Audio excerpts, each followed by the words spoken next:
Welcome to Ancient Egyptian Medicine.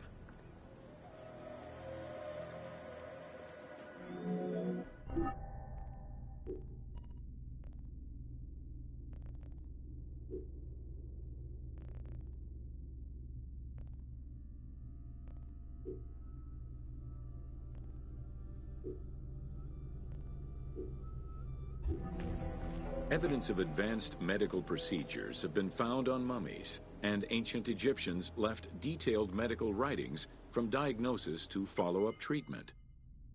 One of the oldest known surgical studies is the Edwin Smith Papyrus.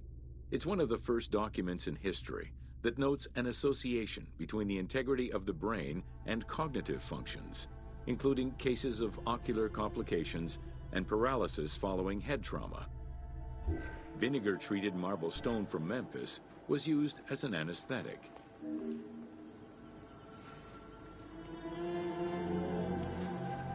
Another similar document, the Ebers Medical Papyrus, is over 20 meters long and 30 centimeters wide. It details treatments of 48 surgical cases and contains 877 paragraphs describing various diseases.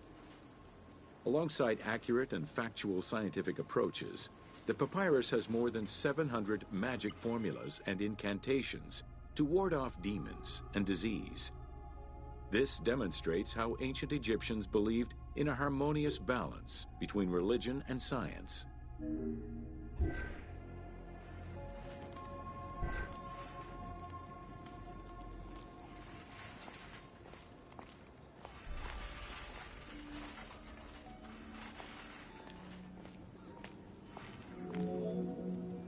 Remedies were considered as medicine and carried by doctors and priests. Village doctors often had another job alongside their medical duties and the preparation of medicines. A cure for blindness was made of fermented honey, ochre, and coal. The science behind it was that honey functioned as an antiseptic and antibacterial, while ochre would reduce the swelling. All of their knowledge did not always suffice. Ramses II died of an infection caused by an abscessed tooth.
Secher, necerșișem, tenuenema, tenemet parabude.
Welcome to Ancient Egyptian Hieroglyphs.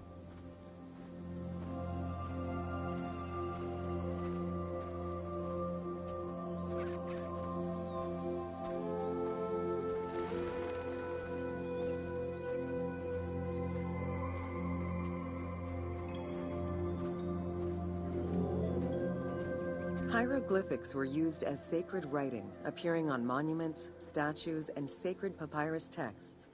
The earliest symbols that resemble hieroglyphs were on pottery dating back to 4000 BCE. This stylized form of signs and drawings was the only writing used from its ancient origins to the end of pharaonic history. Ancient Egyptians referred to hieroglyphs as the writing of the gods.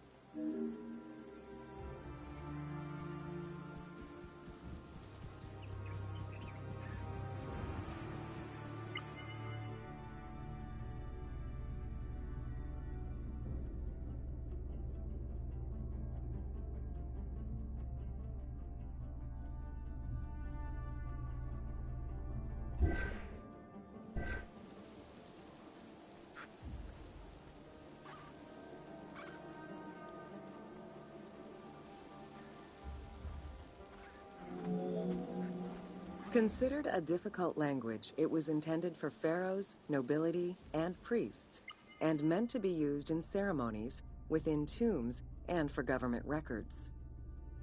Since few Egyptians were able to read the ancient hieroglyphs, the mythological aura around the language was persistent, even in their own culture.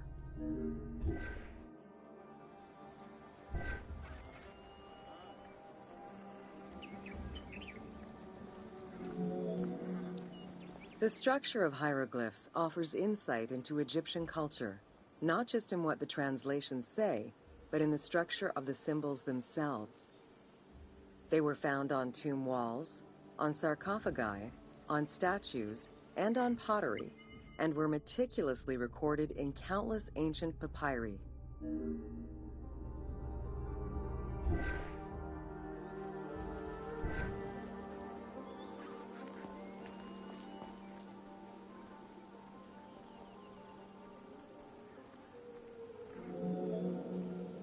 In many temples, priests would perform rituals and daily offerings. These were accompanied by hieroglyphs used as spells. In tomb paintings, the hieroglyphs are represented with formulas to recite. These spoken words were meant to be spells which would allow the deceased to benefit from the offerings for all eternity.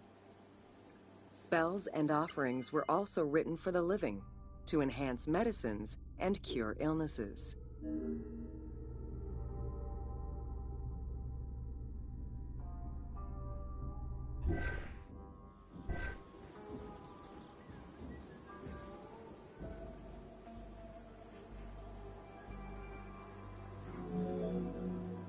The most famous of ancient Egyptian documents is the Book of the Dead. Written in hieroglyphs and hieratic texts, it depicts important spells and rituals. These spells were intended to ensure a smooth transition from life to death and allow the deceased to safely navigate the perils of the afterlife.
Even after it was deciphered, the reading of hieroglyphs remained difficult at times due to the many directions in which they can be read. Depending on the orientation of the signs, hieroglyphs can be read left to right, right to left, horizontally or vertically, though never bottom to top.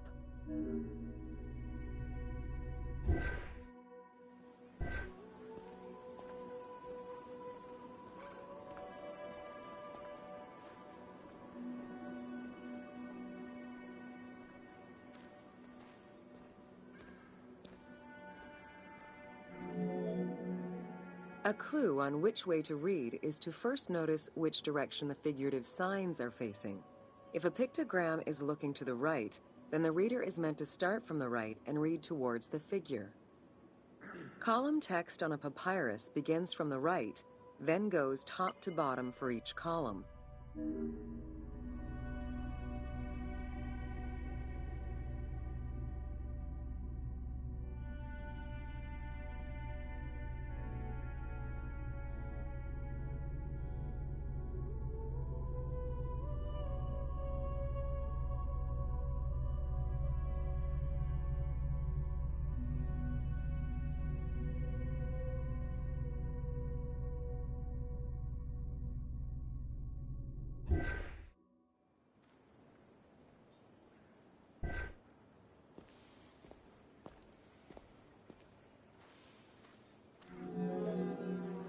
Text written on tomb walls resembles the structure of a page from a comic book. The text can be placed in front, behind, or above the character, and its symbols look in the same direction as the character. Another clue is that the name of a god or hieroglyphs meaning gods or kings are always written before the descriptive text.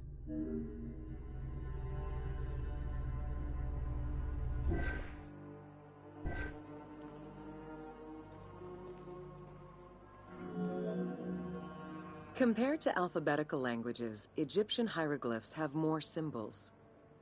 Confronted with the absence of vowels, the Egyptians invented a category of signs. When placed at the end of words, these signs help inform its meaning. For instance, a drawing of a lion will refer to a lion and also relate to the abstract concept of a lion as something dangerous or powerful.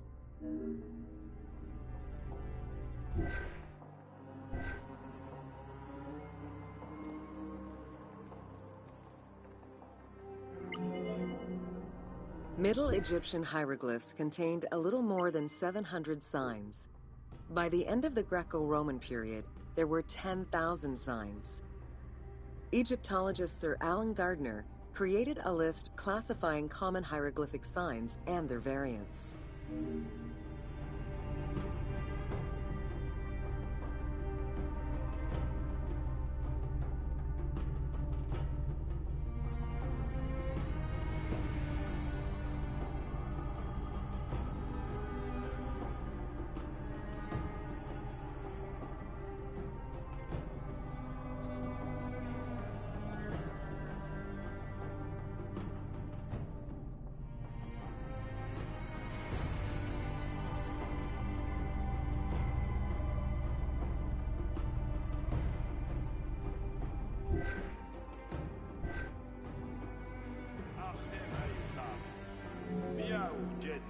Ancient Egyptian languages have many similarities with Asian and African languages.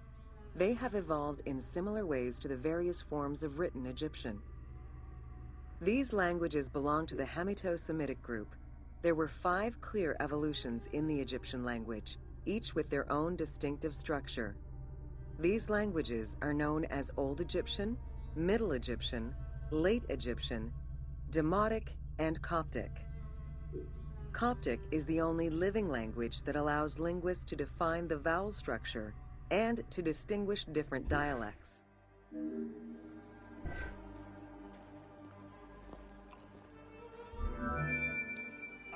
While hieroglyphs and hieratic script give us an idea as to how the ancient Egyptian language was structured and written, the way it was spoken is still up for debate.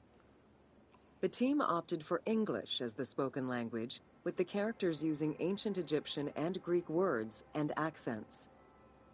The language that is spoken in the background by the crowds is largely based on Sir Alan Gardner's Egyptian grammar. To help resurrect a dead language, we consulted Egyptologists and dialogue coaches to establish our target sound and cast actors with Arabic, Hebraic, and African backgrounds to bring the game to life. After Alexander the Great's arrival in Egypt and the establishment of his reign, Greek became the language used by the governing bodies. The inability to read hieroglyphs caused resentment among the Greek population. It's from this tension that the Rosetta Stone was created.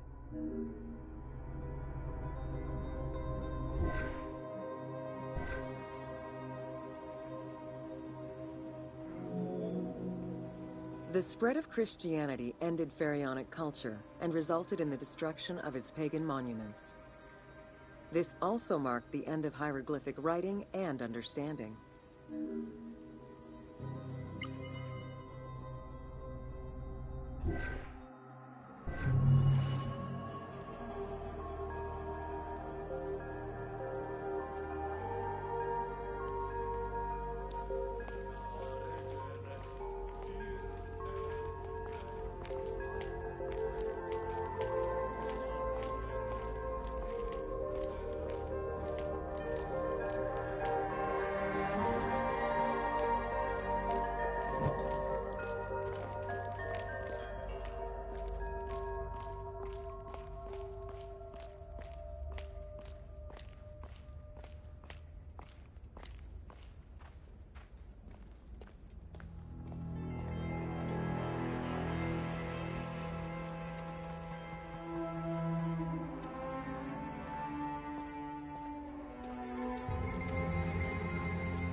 هي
ناش خالد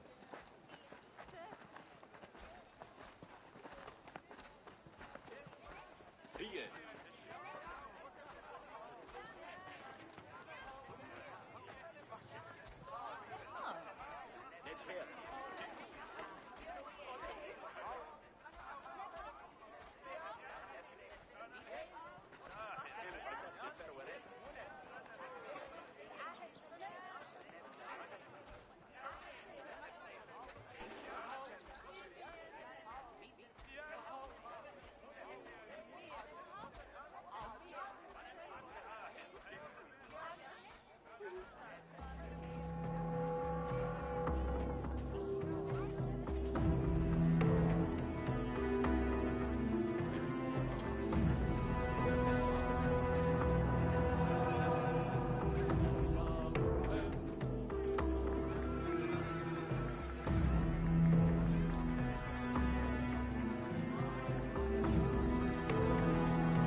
هي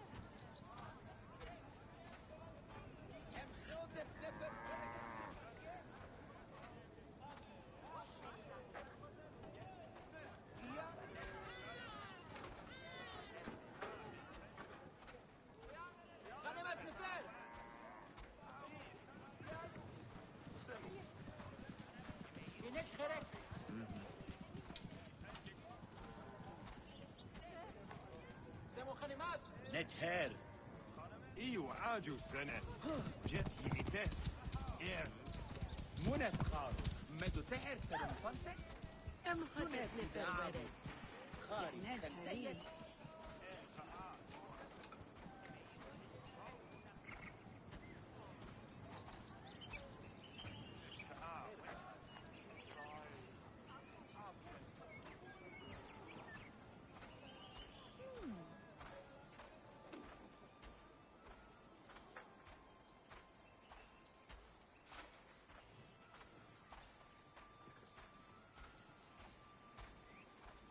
Nia. William Houghton.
نجخير.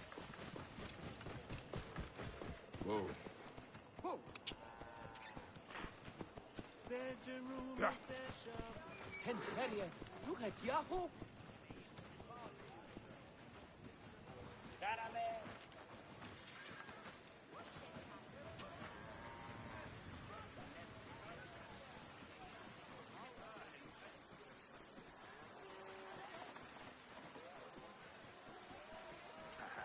Yeah. Whoa.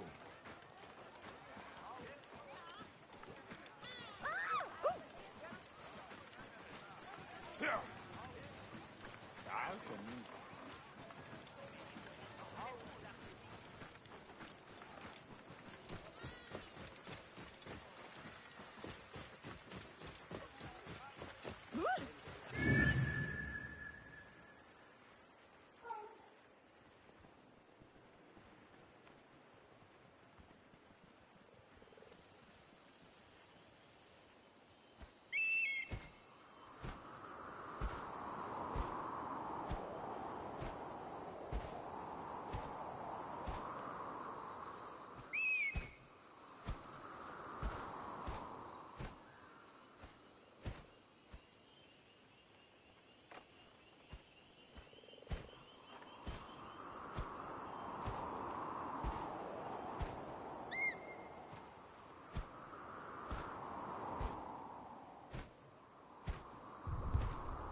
Whoa.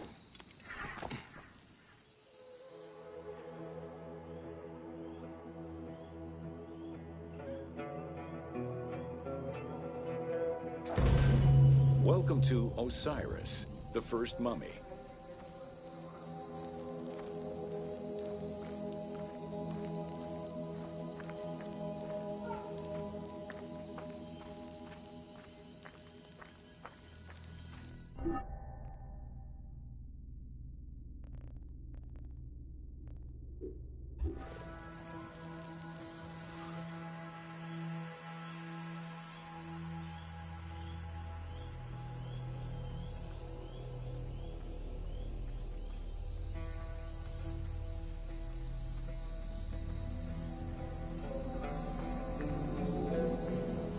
The oldest mummies recovered date from the Old Kingdom, though Egyptologists believe that mummification was in use much earlier than that.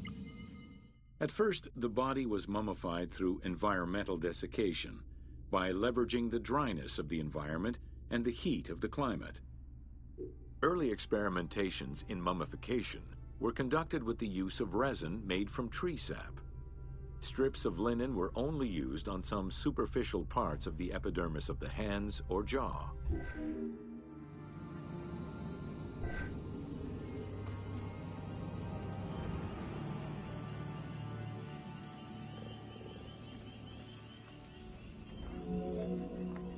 Ideologically, the will to preserve the body is not explained in any way until 3600 BCE. This is when the Egyptian belief that the body housed the soul was finally documented for modern Egyptologists to eventually decipher. It was not until the arrival of the myth of Osiris in the Egyptian religion around the 5th dynasty that mummification was thoroughly conceptualized. The practice was thereafter grounded in both a mythological and ideological point of view.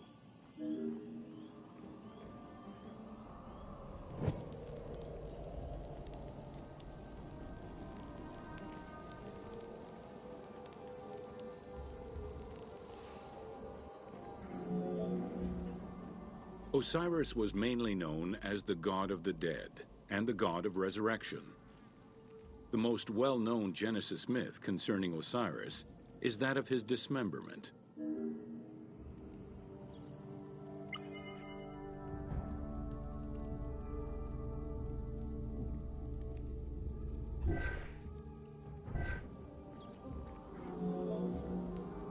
It is Plutarch who gives the most simplified and complete summary of the story. Within Egyptian mythology, Osiris represented the first king to rule Egypt. Jealous of his power, his brother Seth attempted to usurp his throne. After several unsuccessful attempts, Seth succeeded in killing his brother by dismembering him and scattering the pieces of his body all over Egypt. Isis, the great of magic, traveled all over Egypt in search of the pieces of her husband's body. After a long search, she recovered all the pieces save for his manhood, as it was eaten by a fish.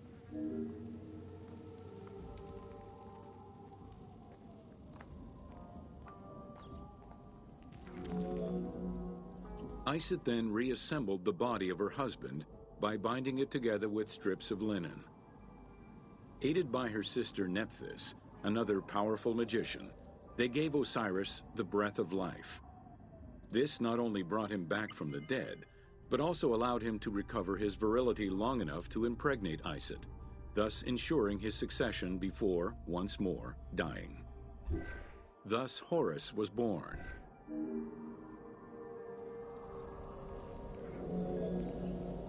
The ritual used to bring Osiris back to life essentially depicts how he became the first mummy.